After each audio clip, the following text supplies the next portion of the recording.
गुरुदेव दत्त. श्री स्वामी समर्थ.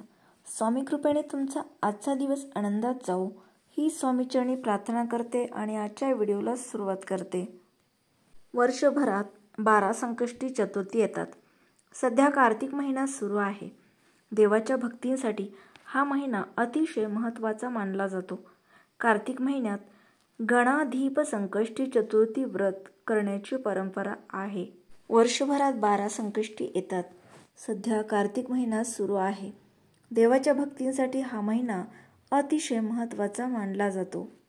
कार्तिक महिन्यात गणाधीप संकष्टी चतुर्थी व्रत करण्याची परंपरा आहे. स्कंद पुराणानुसार या तिथीला गणेशाच्या विशेष उपासनेसह उपवास केल्याने अडचणी दूर होतात आणि विद्यार्थ्यांना त्यांच्या करिअरमध्ये लाभ होतो. संकष्टी चतुर्थी या नावाप्रमाणेच साधकाच्या सर्व संकटांचा नाश करणारी मानली जाते. संकष्टी चतुर्थीला गणपती पूजेचे फायदे बरेच सांगितलेले आहेत आणि प्रत्येकाने अनुभवलेले देखील आहेत. विवाहित स्त्रिया आपल्या पतीच्या दीर्घायुष्य आणि सौभाग्यासाठी संकष्टी चतुर्थी व्रत करतात. या व्रताचा महिमा आर्थिक अडचणी दूर होण्यास मदत करतो. तसेच संतती होण्यासाठी या व्रताचे खूप महत्त्व आहे. अविवाहित मुली देखील चांगला पती मिळावा म्हणून दिवसभर उपवास करतात आणि संध्याकाळी गणपतीची पूजा करतात. हे व्रत सर्व संकट दूर करणारे मानले जाते. आजच्या या संकष्टी चतुर्थीला आपण असे काही उपाय करायचे आहेत जेणेकरून आपली सगळी अडकलेली कामे दूर होण्यास मदत होणार आहे. जर आपला जीवन साथीदार कोणत्याही कारणामुळे काळजीत राहत असेल, ज्याचा प्रभाव आपल्या नात्यावर देखील पडत असेल, तर आज एक कच्चा सुती लांब असा दोरा घेऊन गणपती समोर ठेवायचा आहे. त्यानंतर 11 वेळा जप करायचा आहे. हा जप मंत्र ओम विघ्नेश्वराय नमः हा मंत्र 11 वेळा जप करायचा आहे. नंतर देवाची प्रार्थना करून दोऱ्याला 7 गाठी बांधून स्वतः जवळ ठेवायचा आहे.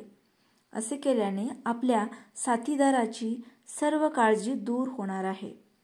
त्याचबरोबर व्यवसाय संबंधी समस्यांपासून मुक्ती हवी असल्यास गणपती मंदिरात जाऊन हिरवे मूग दान करावे. गणेश चालीसाचा पाठ करावा. चतुर्थीला असे केल्याने व्यवसायातील अडचणी दूर होतात. गणपतीला शेंदूर अर्पित करावे. गूळ आणि तुपाचा नैवेद्य दाखवावा. असे केल्याने आपल्याला सन्मान, बळ प्राप्त होतं. त्याचबरोबर जर एखाद्या व्यक्तीच्या कुंडलीत बुध ग्रह जो आहे तो कमजोर स्थितीत असेल किंवा बुध दोषापासून मुक्ती मिळवायची असेल तर गणेशाच्या मूर्तीला अभिषेक करून त्याची नियमित पूजा करावी. या उपायाने तुम्हाला फायदा होणार आहे. बुध ग्रहाचा दोष दूर करण्यासाठी किंवा अनेक दिवसांपासून अडकलेली महत्त्वाची कामे पूर्ण करण्यासाठी मंदिरात जायचं आहे. तिथे गेल्यानंतर हिरव्या वस्तूंचे दान करायचे आहे. याशिवाय गरजूंना हिरवे कपडे आणि उपयोगी वस्तू दान करायच्या आहेत. यामुळे देखील आपल्याला लवकरच फायदा होणार आहे. श्री गणेशाचा आशीर्वाद मिळविण्यासाठी तांदळात हिरवी मूग डाळ मिसळून गरजूंना दान करावी. याशिवाय भिजवलेली हिरवी मुगाची डाळ पक्ष्यांना खाऊ घालून गणपतीचा आशीर्वाद मिळवायचा आहे. तर कार्तिक संकष्टीला सौभाग्यप्राप्तीसाठी आपण हे छोटे छोटे उपाय करायचे आहेत.